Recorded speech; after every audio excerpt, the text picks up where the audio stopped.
Right on. Here we go. Welcome, welcome, welcome.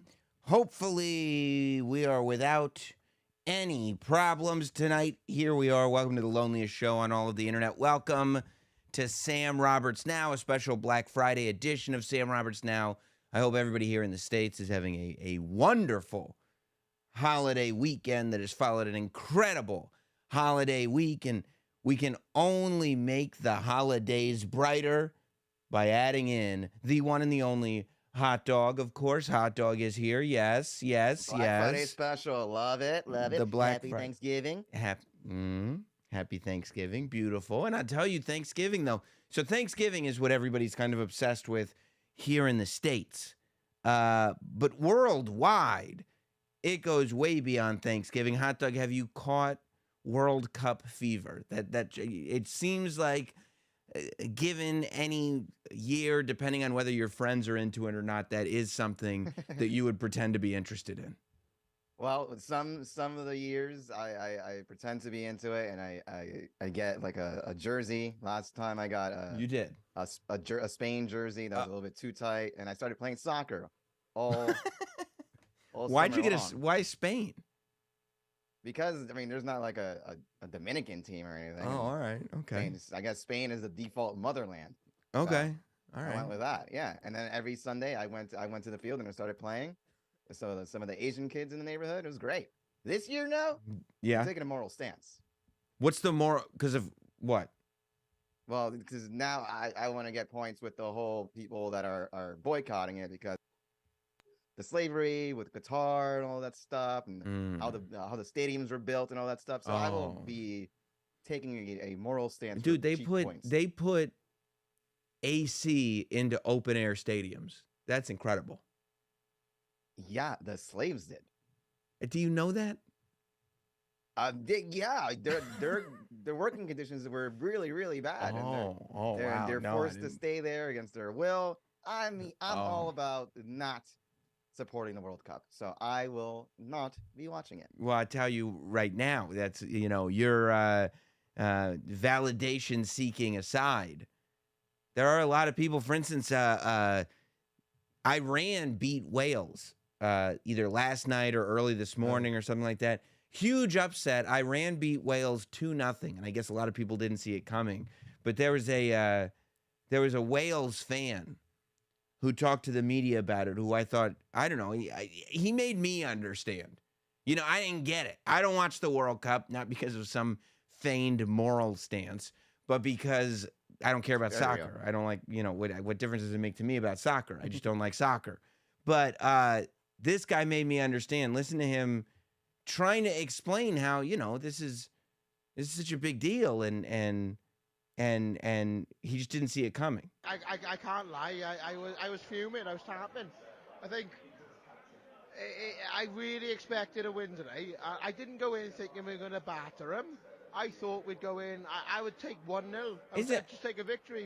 Don't these Welsh people, don't they just speak the way you feel like this language was meant to be spoken? I didn't think we were going to go in and batter them.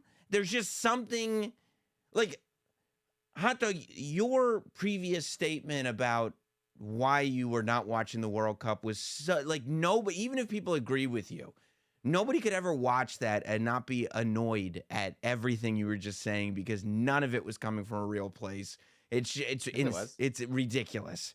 But it's almost like you have taken this language that they got right over there in the United Kingdom and just bastardized it. Like, I don't even watch soccer, and already, the way he's describing, I was like, I appreciate that he came in not trying to batter him. He's not trying to batter him. He just thought he was going to win. I thought we'd go in. I would take 1-0. I would just take a victory. But he would have taken 1-0 is the thing. And a lot of people are like, what, did you want to just go in there and batter him? No. 1-0 would have been fine. Didn't go in thinking we were going to batter them. I thought we'd go in. I would take 1-0. I would just take a victory, but to lose 2-0, it's gutting. Gutting. And I think for Iran, it's probably their biggest victory they've had since the Iron Sheik beat Bob Backlund at WrestleMania. I mean, I just think now we got to go on and we got to beat England. I saw Bob Backlund was trending on Twitter, and I went, no, not Mr. Backlund, not Mr. Backlund. And then I saw what it was, and I was like, oh, thank God. Not only is Mr. Backlund still with us, but his legacy is being remembered as it was. Now, I mean, slight correction. WrestleMania is not a catch-all for all WWE events. The Iron Sheik obviously did not beat Bob Backlund at WrestleMania. WrestleMania 3, I remember. That's WrestleMania 1, Hulk Hogan walked in as champion already. He had already, not only had the Iron Sheik already defeated Bob Backlund, but Hulk Hogan had already defeated the Iron... Well, regardless of all that, I loved his sentiment, and he probably is right. I mean, I would imagine the people of Iran just went nuts when the Iron Sheik was able to conquer the All-American boy Bob Backlund. And this had to be big for them too, beating Wales. So now I guess... Just as big. Just as big. Maybe not bigger, but just as big. And then, so I guess he said, I guess Wales is going to go on to take on the UK. But and again, like, it's the ancillary things that have to get me interested in this stuff. Like, you tell me Iran beat Wales 2-0. I go, okay. And then you factor in the Bob Backlund and this guy talking about how gutted he was. Okay, now I'm interested. Now I care. Now you've hooked me. Now you've got me in. So the thing that got me in to the fact that it was the United States versus the United Kingdom, because a lot of, and this is a big one for Americans pretending that they've been watching soccer all year. This was a big one. It was obviously, it's the United States versus the United Kingdom.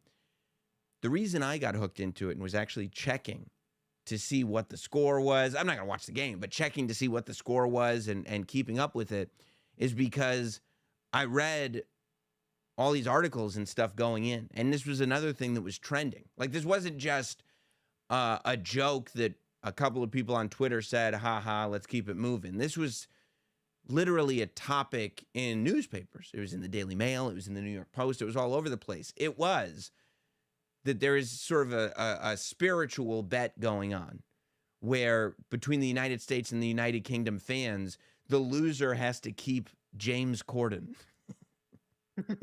So, like, this giant World Cup game, and you're looking at, like, oh, how are they covering this? And there are pretty massive media publications that are covering it by saying a lot of fans are watching this thinking that the loser will have to keep James Corden. Because, you know, James Corden announced he was leaving at next year. He announced over the summer that he was leaving late night, and then he was going to go back to the UK to be with family and all that stuff.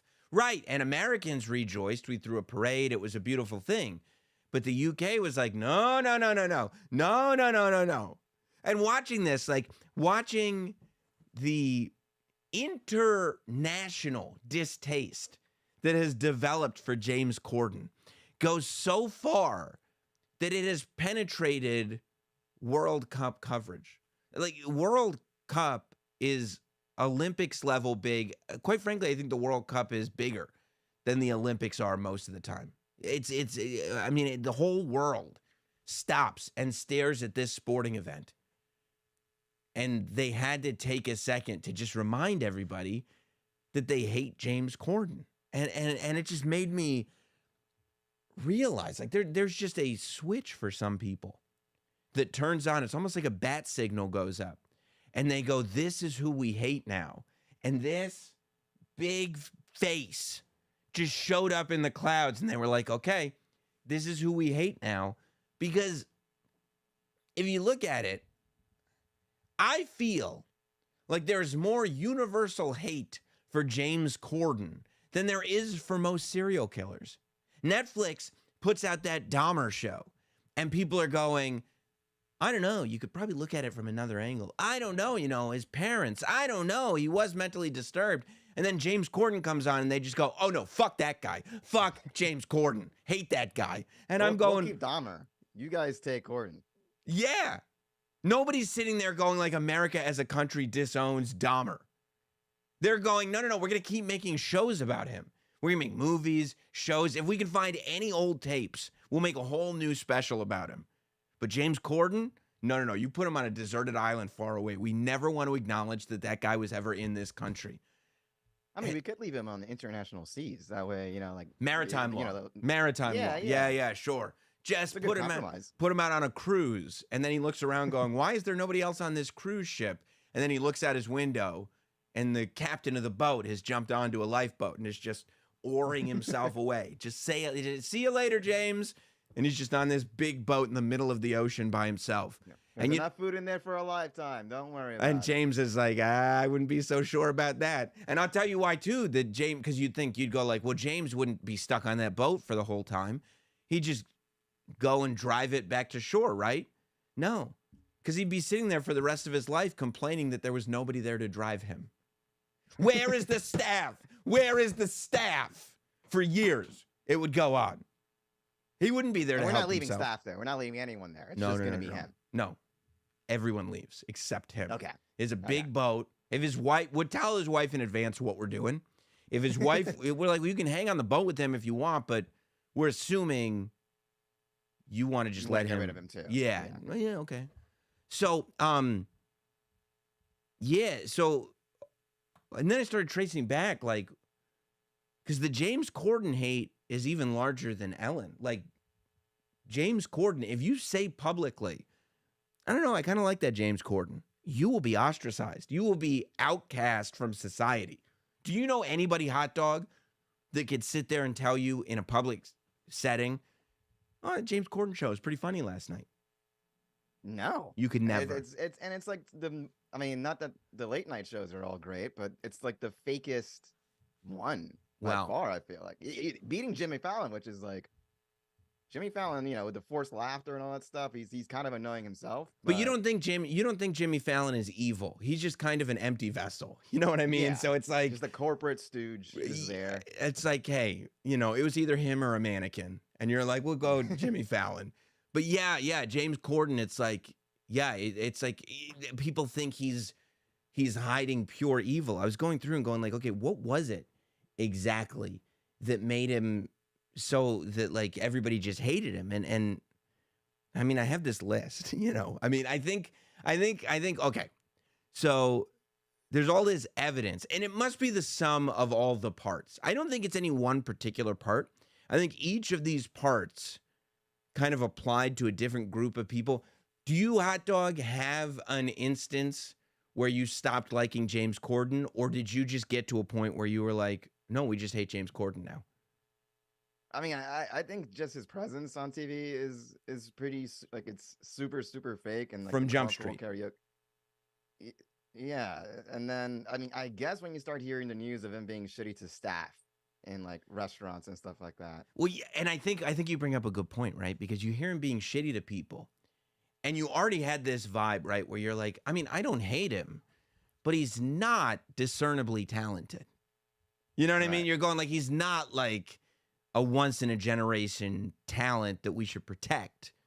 He's just, I don't even quite know how he got that show, but it's a show. It's fine. And then you find out. Did you know him before he was the host? No. Where did he come from? No, nobody knows. Nobody. It's a mystery. I think the UK pulled a fucking fast one. I think they did. I think they knew what they were doing. I think they knew. I think the UK propped him up as a great late night host, knowing, no, great late night host in America. Because like, okay, so I think that's a big part of it, right? Like you hear instances of him being a dick off camera, and he's not good enough on camera to allow being a dick off camera, right? Like there are still somehow people going like, no, you guys just don't get Kanye. Somehow there are still people who support that guy. There's nobody like that for James Corden. Nobody. And Kanye has been outwardly anti-Semitic. And people are... And now he's hanging out with white nationalists. White nationalists. And it's still like, wow, you just don't understand him. Have you heard Stronger? Like, yeah. It's 4D chess, bro. Right. I don't know about That's what they'll say. That's what they'll say. But nobody says 4D chess for James Corden. Have you ever heard anybody be like, you're not on that level? Carpool karaoke, you don't get it, man. So, okay. Carpool karaoke is a part of it. There's all these parts. to what made James Corden. I was gonna say James Cameron, James Corden. James Corden, this terrible guy. Carpool karaoke is part of it, right? Like, carpool karaoke blew up in a big way when it started. And I think at first people kind of liked it. You know, he's rapping along with Cardi B. People liked that he knew all the lyrics and everything. But there was also something annoyingly good-natured about it where you were like, no. And honestly, and to me, and maybe this is because, like, look, and I've told you this before, I have grown up watching so much wrestling that I don't see anything on television and take for granted that it's real as it's, you know, as it's being presented. I think that like real people who spend a lot of time with wrestling, like a smart wrestling fan, I think is more capable of dealing with the reality that everything on TV is a presentation. Everything on TV is being crafted for you, which is why I found it surprising when one of the first real blows that James Corden took was when people had photos of carpool karaoke being filmed. And that car was not actually being driven on the road. No. I remember, yeah, it was getting pulled. Oh, yes, it was. It was like a movie car. It was like on the back of a truck. It was the celebrity in there, and James Corden was just pretending to drive. And I'm sitting there going like, well, yeah, I mean, of course it's TV. Of course it's fake. But most people, a lot of people, were like, no, fuck this forever now. They got so pissed when they found out that, no, this isn't exactly as it seems. I didn't have to go on the show and address it. Did you watch his statement? Yeah, he said, I've driven a lot of the time. Okay, so, and I'm glad you brought that up too, because his statement was terrible. Like, instead of just being like, we are putting on a TV show at the end of the day, and it's you're right. We're not really driving the car all the time, but we just figured it was about singing and hanging out with the celebrity. We're just putting on a show, man. That would have been the statement. But instead, he was like, almost all the time, I'm really driving, I swear. And like, whatever. Haters are going to hate. And it's like, okay, James. I think he blamed it on Bieber. I think he said it was like Justin Bieber's team wouldn't let him drive or something. There's always somebody else to blame. Because I'm sure it was just Justin Bieber. Just him, not anybody else. No, definitely. We have to keep the dream alive. We have to make sure that we don't hurt the brand. So there was that. Well, you know, I mean, Jerry Seinfeld drives his own car when he's doing comedians in cars. That's true. And you could tell that's legit. They just hook up a bunch of GoPros in there and just go. How come James Corden couldn't do that? Yeah. I'll tell you why. Too much of an asshole, I think. He also, there's this moment, and this one destroyed him, where he was doing some show with Jimmy Kimmel. It was him and Jimmy Kimmel. And they were on the show together. And they were doing question for question. And it was on Corden's show. And Jimmy Kimmel asked him to name any of the names of the cameramen that are in the room right now. No. He couldn't do it. He could not. No. Corden couldn't do it. He didn't know not one name. Not one name. Good piece of shit question. Yeah, he got him. He got him too. He got him real good. I mean, but honestly, it would be like if they were like, hey, you know, who's the guy on Jim and Sam who sits in the corner? I'd be like, I don't know. I have no idea. Not a fucking clue, man. I have no idea. To know everyone's name? What, the Weasley guy with the glasses over there? I don't know who that is. I don't know his name. Are you kidding me? I'm looking at him for years and years. No, he's been looking at me, dude. I've been looking right through him. That's the thing, right? Because that's what it is. You have to be able to look right through people if that's the way you're going to be. There was the Patrick Stewart thing, the Patrick Stewart Award Show thing. You never seen the Patrick? Oh, dude. The Patrick Stewart Award Show thing. By the way, Jimmy Kimmel loves ruining late night show hosts, doesn't he? He ruined Leno. He ruined Corden. He just goes on and wrecks people. I love him. Jimmy Kimmel? Yeah. Yeah. He, Corden is doing this like award show or whatever. And Patrick Stewart is a presenter. And he introduces Patrick Stewart.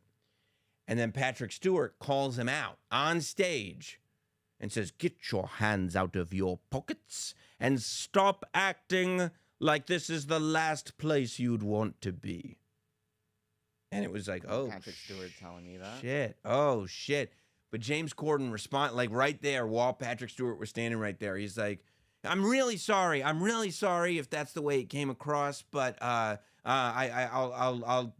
promise you that I absolutely cared. And if I could give any other advice, it would be when you're here to present an award, just get the fuck on with it. And it was like, oh, shit. Oh, shit. And then Patrick Stewart got mad. And he said on the podium as he's presenting the award, he said, one thing I noticed when I was sitting in the audience, we could all see your belly. Nailed him. Except he didn't really have that much of a punchline after that, and it was kind of weird.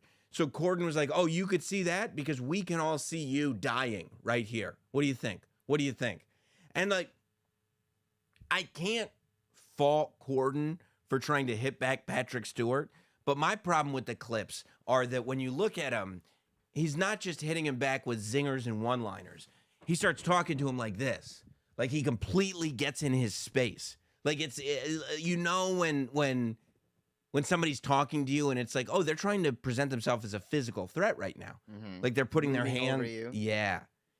And that's what he started leaning way in to Patrick Stewart. Like, do something, you Star Trek son of a bitch. Do something. And that just doesn't make Corden look all that chill. You know what I mean? Oh, yeah, I'm seeing this right now. Look at the body language. You see the body language? You don't even have to hear it. Very fucking douchey. Ugh. Because I could see your belly. Then... I mean, why don't you just lean into this? Like, just be a fucking heel. Be a shitbag. That's what you are. Yeah, I never understand why people can't just be dicks. If they are dicks, just be a dick. Be an entertaining dick. Because he did a Reddit AMA. Have you heard the legend of James Corden's Reddit AMA? I forgot what the backstory is, but I do remember the controversy. Disaster. Yeah. It was a total disaster because people started bringing up, hey, my friend's a waitress in this spot. Hey, my friend's a server in that spot. Hey, my friend was having dinner in this spot. People just kept bringing up times when James Corden was a total asshole dick in public.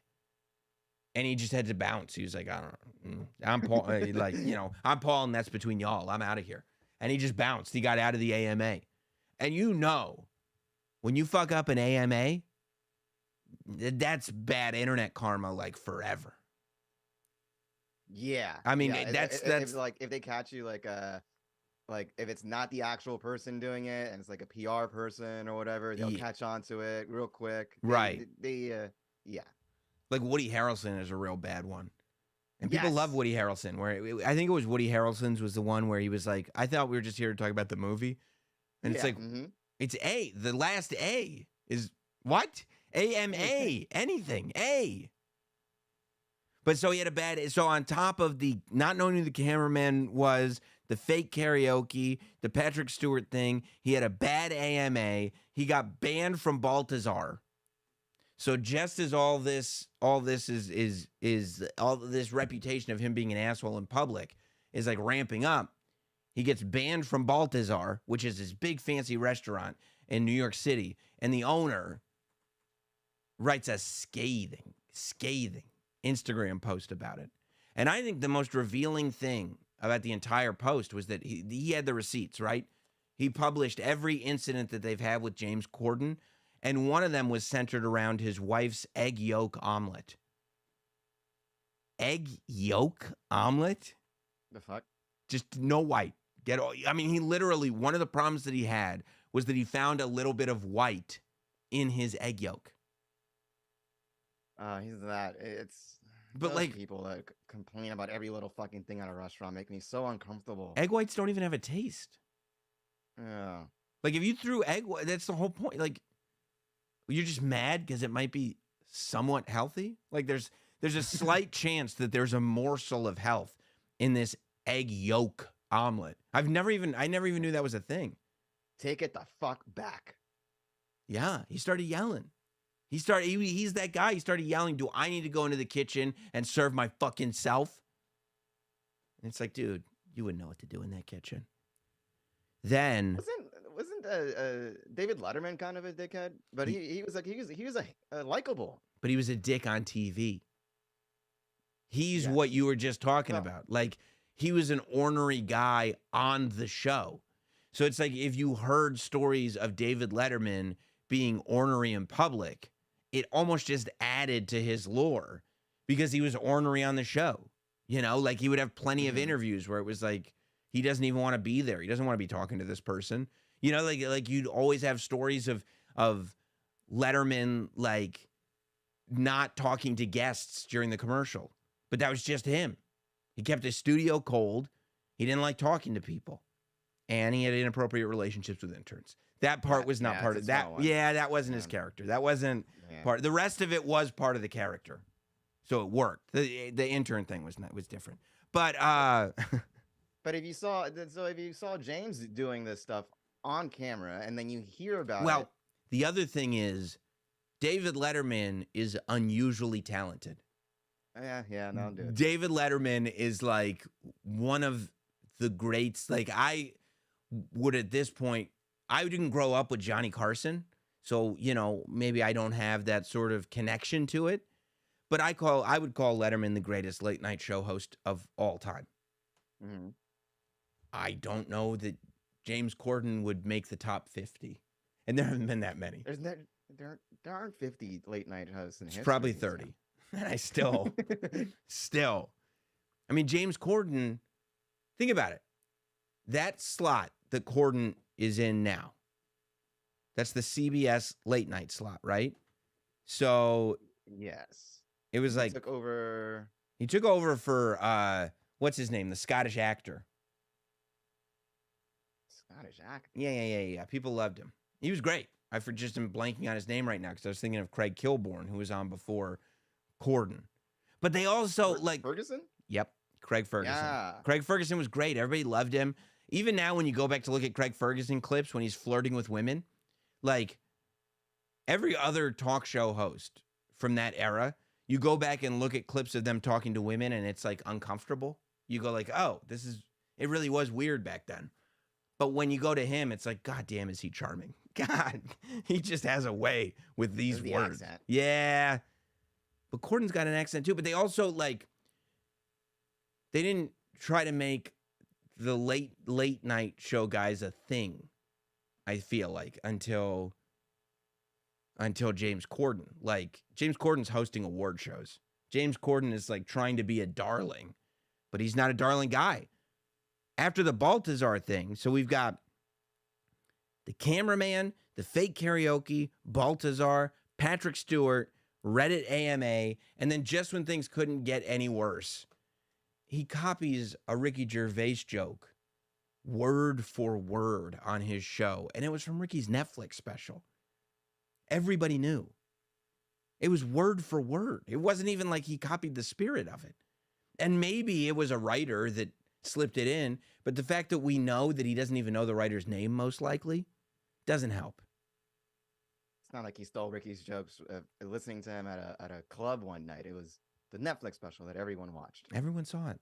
Everyone saw it. And it's one of the key jokes from the special. It was one of the jokes that you would like leave the special going like, oh, you tell your friends that joke. I'm going to start stealing jokes from Dave Chappelle and just reciting them to you. Clearly lying. Yeah, look, I feel like this thing with Corden is so serious. Did you hear what the final score was with the U.S. versus the U.K.? No, but U.S. won, right? They tied 0-0. Oh, shit. I have to tell you something. I didn't see the game. I can only imagine it was the most defensively played game in the history of soccer. That these two teams played like they were playing for something. And boy, did they not let the other one get an inch. U.S. and the U.K. tied at 0-0. So, hot dog, we're back to plan A. James Corden on a boat in the middle of the ocean. Yes, let's do it. Let's do it. Kudos to both teams. They played a great game. Neither country has to live with them. By the way, hot dog, I did want to tell people that there's a new Not Sam shirt available at notsamshirts.com. This weekend only, you can get the Sammy Snowflake shirt. It's our holiday shirt. It's a pre-order. You'll have it way before Christmas. And it's only available for Black Friday weekend. So it went up last night at midnight. People have already started buying. Put your order in now. It will disappear after Black Friday weekend, and the design will be gone forever. So go to notsam.com or notsamshirts.com, and you'll be able to find it. Be dialing. Be dialing. You know, it's Thanksgiving, and a lot of people were asking about Thanksgiving movies this year. I felt like that conversation was coming up more than usual. And, you know, I almost want to do a separate video. Maybe one day I will, but because it's Thanksgiving and we're in the spirit, Hot Dog, I wanted to tell you about my favorite Thanksgiving slasher movie. Slasher movie for Thanksgiving? Yes. One of the... How do you squeeze in slasher movies for Thanksgiving? I'm glad you asked. The movie, Hot Dog, is called Blood Rage. Blood Rage... you can also, originally it was called Slasher. There's a very edited for cable version of it that's called Nightmare at Shadow Woods. But the movie, the quintessential movie version of this is Blood Rage. Blood Rage was shot, and you'd go, when did the movie come out? Well, when did the movie come out, or when was the movie made? Blood Rage was shot in 1983. It was released in 87. And 1983 and then 1987. That was the release, yeah. That's a long time. Yeah. Well, I mean, they probably just had to get everything just right. So it opens, right? Blood Rage opens at a drive-through, creepy, you know, drive-through. And everybody's there on their dates and everything. You know, it's a scandalous drive-through, you know, these kids. And it's the 80s after all, you know. And Ted Raimi makes an appearance in the film within the first, like, I don't know, minute, 30 seconds, something like that. And he's a dealer. They go into, one of the guys at the drive-thru goes into the snack stand area, and he goes into the bathroom to meet his dealer. And his dealer opens his jacket so you can see all the product. You know what kind of dealer he was, right? Drugs. Incorrect, Hot Dog. Incorrect. What? He was a condom dealer. Condoms. He was a condom. For some, I didn't. Maybe this was happening more in the 80s. He was an illegal condom dealer. You would find him, and he would have condoms hidden on the inside of his jacket, and you'd buy individual condoms from him. Gross. Well, he had every different type of variety too, all the different colors and everything. Who wants to buy some unauthorized condoms? I made it myself. Yeah. But it was important that they have a condom dealer at this drive-through. At this drive-in, because there was a lot of sex. And I mean, there is full-on nude sex. Like, I'm sure people have fornicated at a drive-in movie theater before. But like some of these people they were showing, I mean, got naked from head to toe, socks off and everything. Like fully nude sex in the car at the drive-in with everybody else around. But, you know, maybe that's just their thing. I don't know. It's just a vibe. It's just a vibe. Yeah. And let's not try to take them down. So we see Terry and Todd. They're these twins. They're, you know, these kids. Probably like, you know, whatever, 12, 11. And their mom is on a date. But she doesn't have anybody to watch the kids. So she takes them to the drive-in with her and this dude that she's with, right? And so she, like, is trying to wait for them to fall asleep so that they can have sex at the drive-in in the car while their kids are in the car, you know? And why? Just stay home. What? No, they want to have sex in the car in the movie theater, obviously. All the kids are doing it. Yeah, exactly. It's just a horny place. And so, yeah, it traumatizes the kids, obviously. They escape out of the car while the mom's not looking because she's getting sexed. Yeah, by the guy. And they go and one of the boys, I think it's Terry. Terry gets an axe, right? And he starts looking in the other cars. and he sees some nude sex happening in one of the cars. And so the guy who's having nude sex with this girl, he like comes up to the window and he's like, "Hey, what are you doing, kid? Like, get the hell out of here."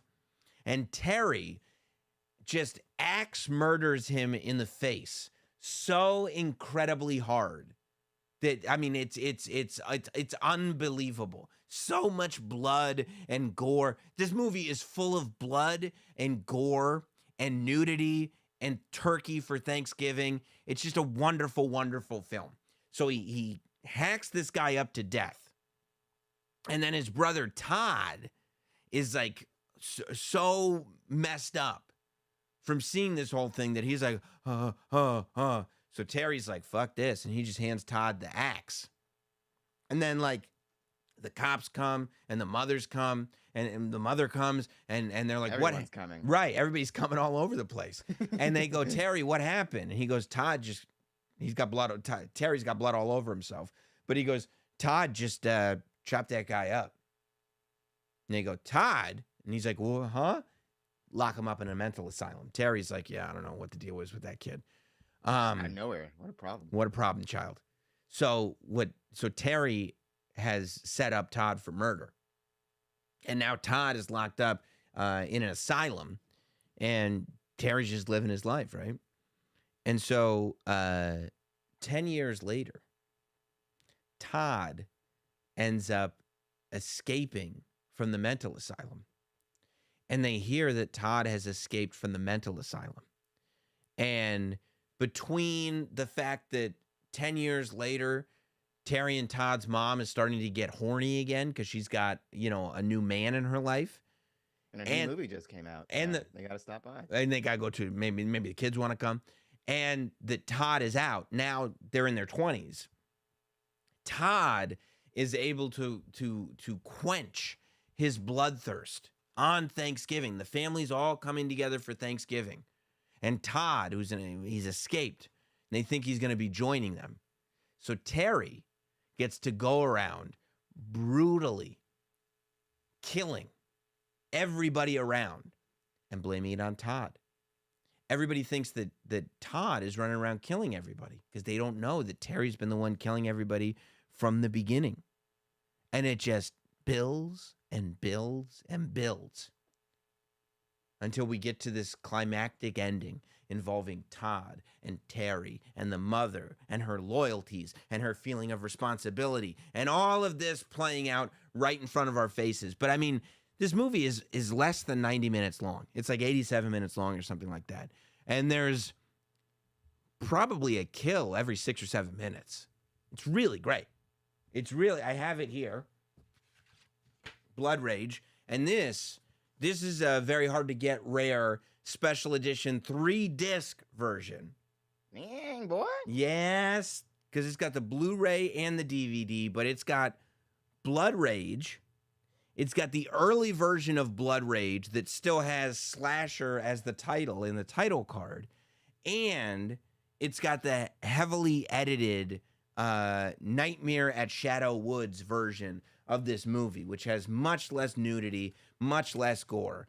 But they had to make it because Blood Rage, as it was looking at getting like an X rating because of all the titties and blood. And it all takes place around Thanksgiving. It's way more of a Thanksgiving movie than Die Hard is a Christmas movie, for example. So it's something you'd gather the kids and family around and throw on? Well, my kids are too young for it now, but I'd say by the time they're 8 or 9, yeah. Okay. Yeah, I would think so. No, I don't know how old they'll be when I show them this the magic that exists in movies like this. There's even a catchphrase, like a quotable. Everybody remembers these quotes from these great movies. And, there's all this blood, right? Yeah. Here's Terry. No, Terry. That's no. Okay. But they're like, Terry, what is that? It's Thanksgiving, right? Mm-hmm. He goes like this. It's not cranberry sauce. It's blood. No, he doesn't say it's blood. He just says it's not cranberry sauce. That's the catchphrase. It's not Doesn't he finish it? No. However, Like I told you, the movie's not that long. Would you think he does that once in the movie or more than once? Oh, it's his thing? Well, I'll take a listen.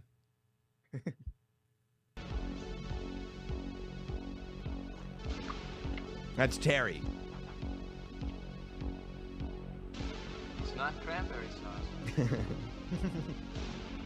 Oh. That isn't cranberry sauce, Artie. That is not cranberry sauce. He said it twice there. I see him. Where? Over there. Where is? Oh, he got him. Got him. It's not cranberry sauce, Artie. He's still saying it. It's not cranberry sauce. He loves saying it. He loves saying it. Loves saying it. The killing is probably just an excuse to get that pun off. Well, yeah. And that's why he waited till Thanksgiving, too. That's also, I mean, that's what identifies this as a Thanksgiving movie, not only because it takes place on Thanksgiving, not only because all the family is around for Thanksgiving, not only because we see Thanksgiving dinner, but the ultimate pun in that film centers around cranberry sauce. When else are you eating cranberry sauce?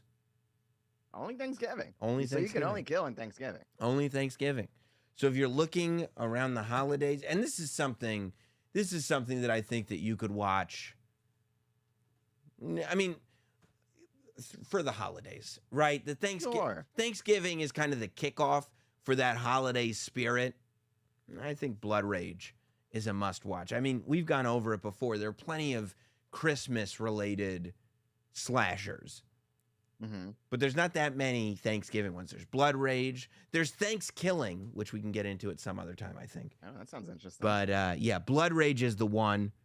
If you haven't seen it yet, if you're looking for a Thanksgiving movie to watch, you can find it anywhere. I think you can probably find it for free on YouTube at this point. It's free on Tubi.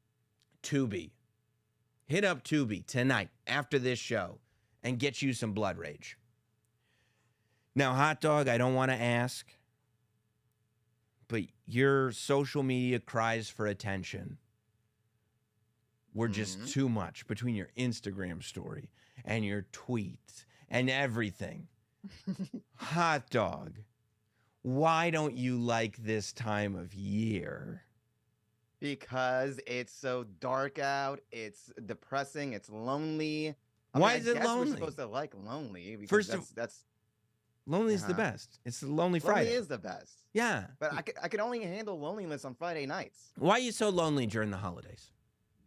Well, I mean, I know where this is going to end up. It usually ends up being a family issue that you have, Hot Dog. But I mean, it's just so lame. All the friends leave the city. They're out. You're just here. And it's just so dark out and it's cold. I mean, what reason is there to like this time of the year? Well, because you get to be around the people you love. They're gone. Yeah, because they don't love you back. No, it's not that. We don't even celebrate it anyway. I go there and I say Merry Christmas, and then I go back home. Feliz Navidad, Mami. Feliz Navidad. Okay, bye. Mwah. That's it. Well, have you ever thought about, like, if you don't like this time of year every year, have you ever thought about going, like, you know what? I should probably try to create some really meaningful relationships. Like what? Like, well, I guess, yeah. All right, never mind. Yeah, clearly we're not there yet. Well, what'd you do for did you see anybody for Thanksgiving? Some of the gals whose family live out of town and they couldn't afford to go back home, they kind of had their own Friendsgiving. So I kind of stopped by. Yeah. Friendsgiving is great. That was fun. The food was good. But Yeah. I mean, it was fun just because it's a regular thing that we just met up and had drinks. Nothing Thanksgiving uniqueness about it. I see. So it would have any gathering, it would have been just as good. Yeah, that could have been a random Saturday for all I know. It would have been great. Yeah. So you don't like Christmas? I don't like Christmas. My birthday's in December. I hate this month. I hate it. Why don't you like your birthday? Well, I'm just saying the whole month. I mean, I like my birthday, but I'm saying you're about to be 31. Oof. Yeah. Oof. The comments tonight haven't been nice to me on my appearance. So they're hitting 31. What have they been saying? It looks like I gained 20 pounds. My eyes My eyes are all over the place. Put your glasses back on. Okay, that's mean. Well, yeah, I want you to have a happy holiday. Thanksgiving is. I love the holidays. We already put our Christmas tree up today.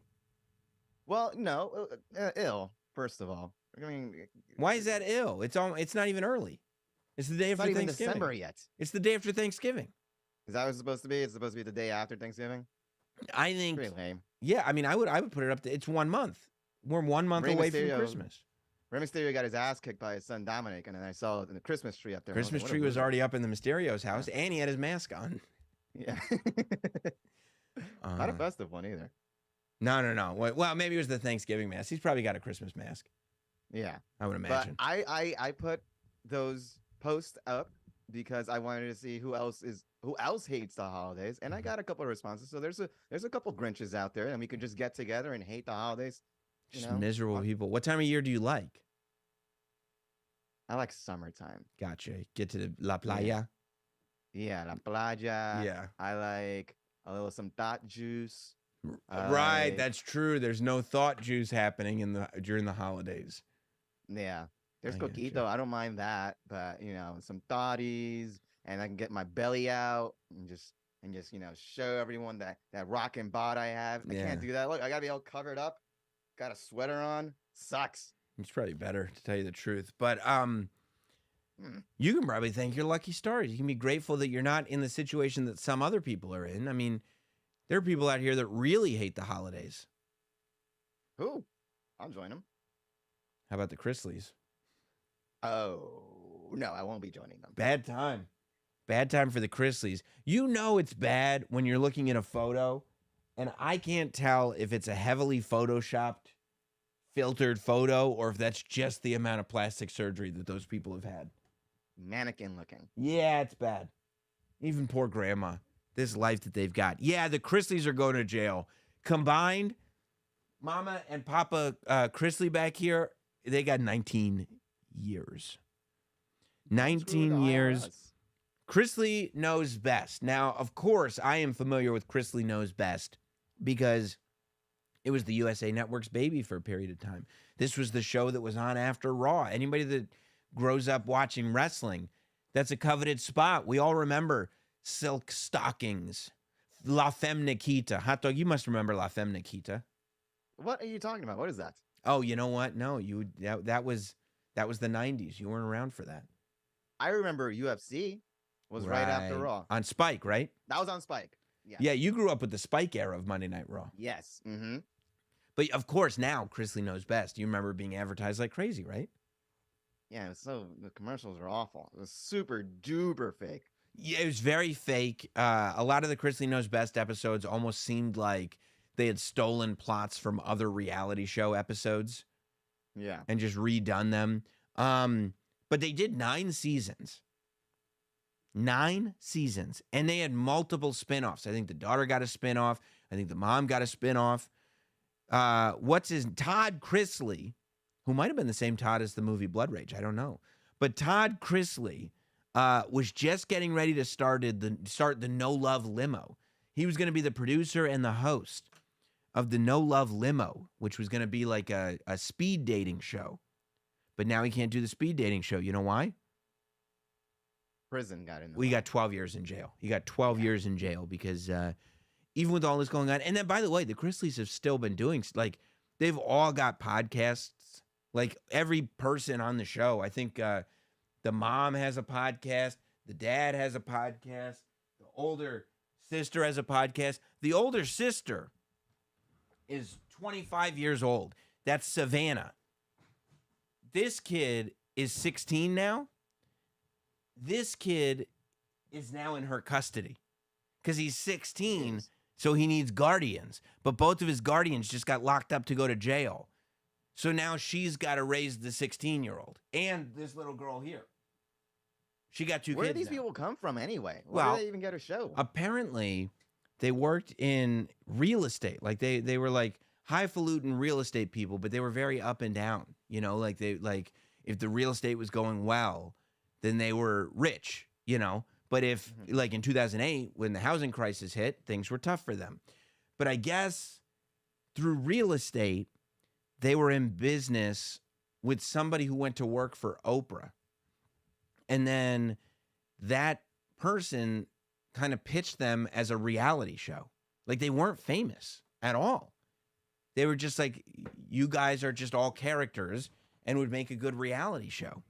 So they went out and pitched this thing. And from what I've heard, apparently they got like a bidding war going, like 9 different bites or something like that. Like every network wanted to be in the Keeping Up with the Chrisleys business. And it's so strange. I know. And USA ended up winning it and just pushing them to the moon. And I guess they made their money back. But while all this was happening, the Chrisleys apparently were committing quite a bit of bank fraud. They were taking out loans and getting the cash, and then using that cash that they just got from a loan as collateral to get another loan.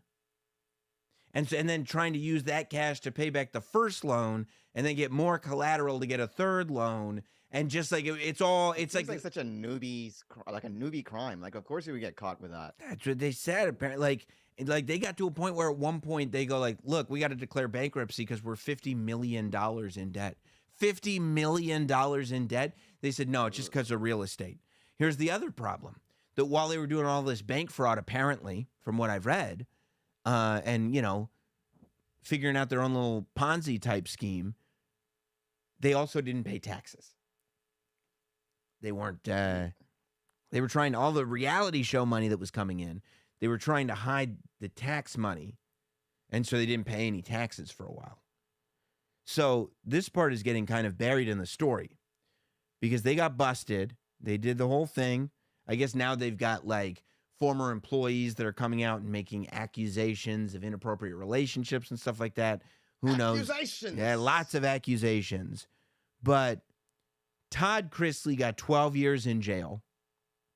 His wife, Julie Chrisley, got 7 years in jail. And on top of that, they have to pay $17.2 million in restitutions. Can you imagine having to do 20 years in jail combined? Let's say Todd does 10 and Julie does 5.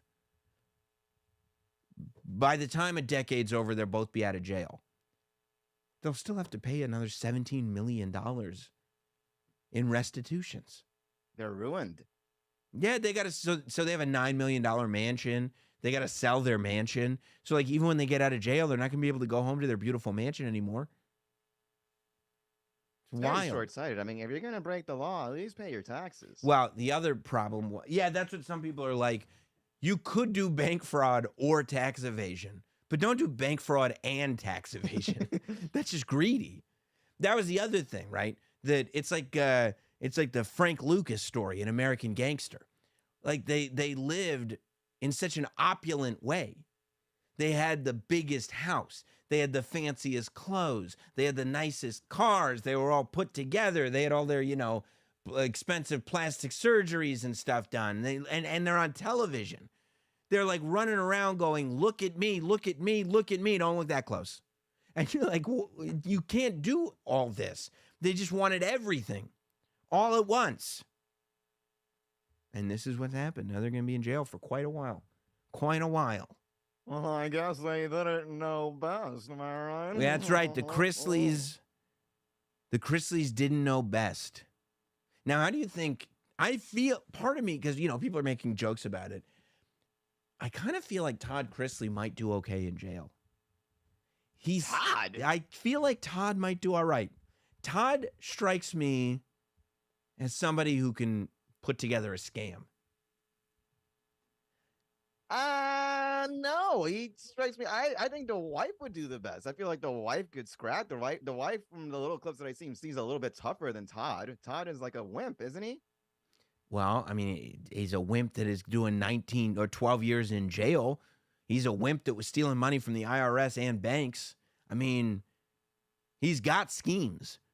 And you could say, well, this is stupid, you know, because they did all this, but they were living high on the hog for years. I don't know if you want to be scheming on other prisoners, though. I don't know. That's what no, that's true. But maybe Maybe you figure out what they need and provide those services. Not that way. But, you know, maybe there's got to be some kind of business you can do in there. Maybe you loop people in. You know, if you can find the powerful people. No, here's what you should be doing. Do it this way. If you can make their lives better, you'll probably be all right. Yeah, I'm not gonna fucking listen to you. You did bank fraud and then you didn't pay your taxes, you idiot. Are they going to say that, or are they going to be like, you had a nice car? That was nice. I'd like to know how I could get a nice car like that. You have nice car. How me get good car? Yeah. So now, yeah, and that's the other thing. Like, I mean, you don't want bad things to happen to people, but sometimes you play stupid games, you win stupid prizes, you know, that old saying. You know, Savannah was on her podcast, Savannah Chrisley, this one. She was on her podcast talking about, you know, how upsetting this all is because these are good people, and this is the first holiday that she's had without her parents. Her parents are always there for the holidays. And I'm like, so I watched two things. I watched her talking about how her parents are always there, meaning they're reliable. And then I watched this other thing where Todd Chrisley was talking about a defamation suit. And he said that he's looking forward to suing this person for defamation because the way that you prove something was defamation is with the truth. And he always tells the truth. And I'm going, you can't paint yourself as a truth teller if you're going to jail for bank fraud and tax evasion. And you can't paint your parents as being reliable, good, rooted human beings if they're going to jail for bank fraud and tax evasion. It's like, yeah, I feel bad that you have less people at your Thanksgiving table, but like, this isn't, it was almost as if she was acting like this is just some circumstance that happened. Oh, it's so sad that this happened. No, it's not. They did that. Your parents did that. It's so sad that they did that.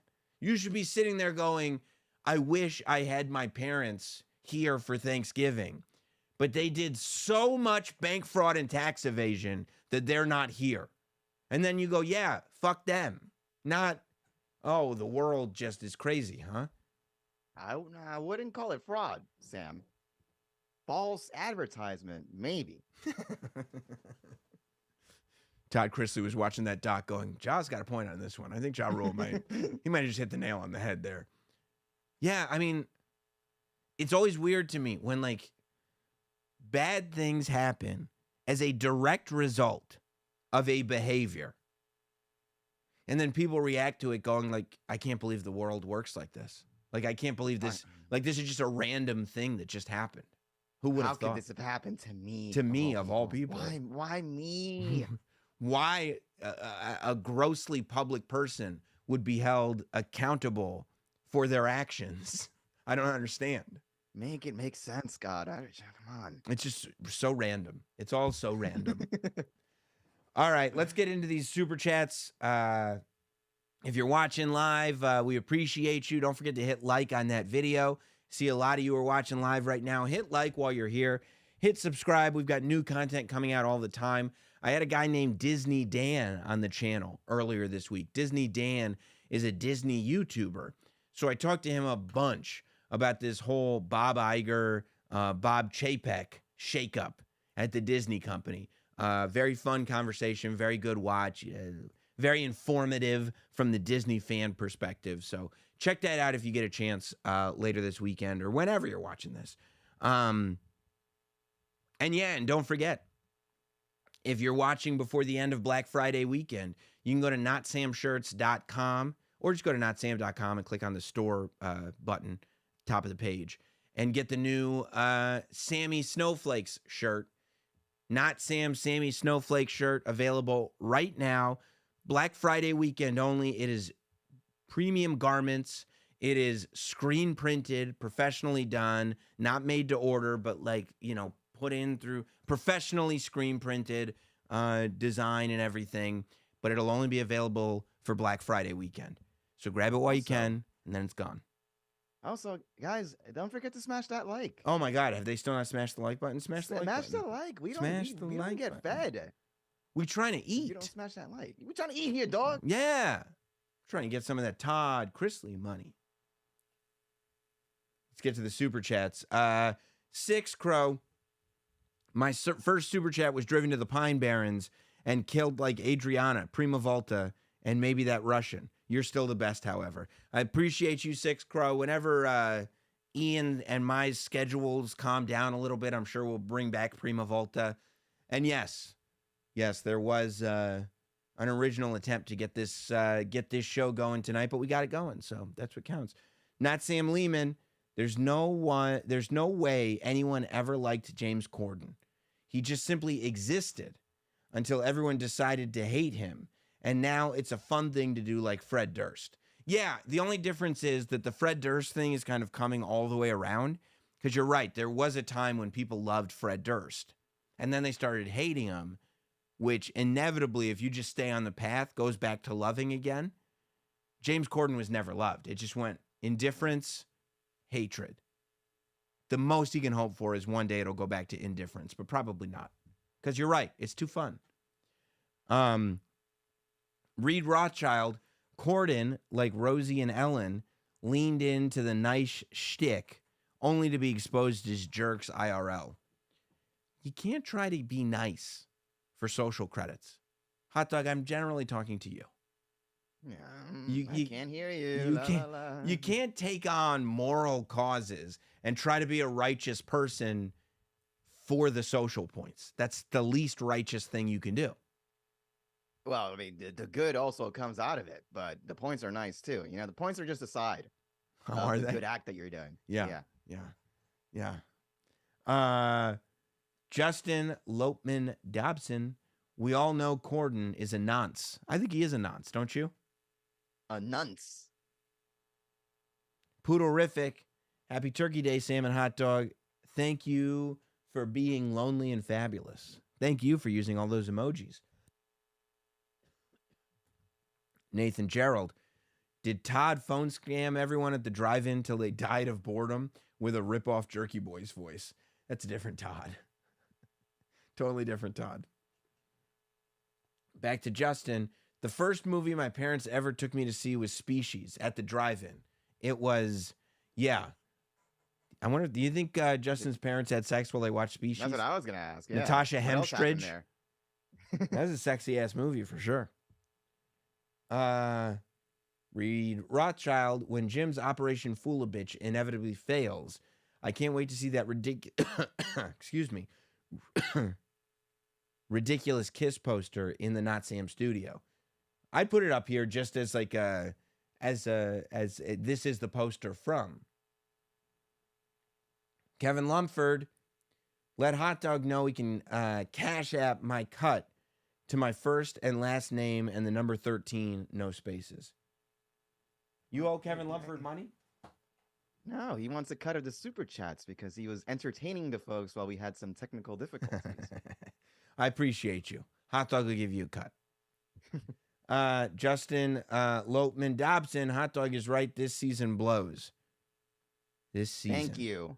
This the holiday season. Oh, this season in general. I mean, yes. If you're a miserable person, I could see you feeling that way. I'm not a miserable person. Do I look like one? Mm-hmm. Yep. Your eyes are a little lopsided. Where are my glasses?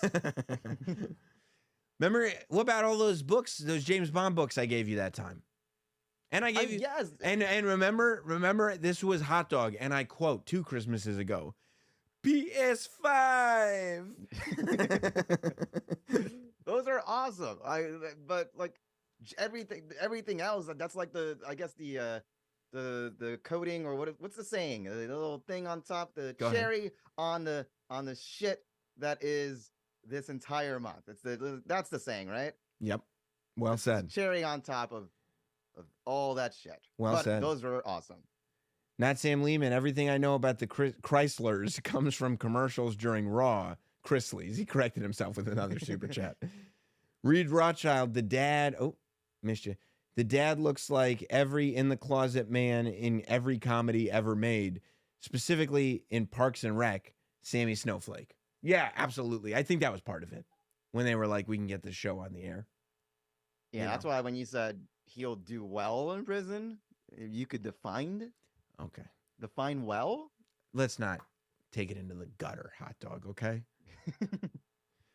Mike B, when are the Sammy Shitbag shirts coming out? I mean, I'm going to give my audience what they want, inevitably. It's inevitable.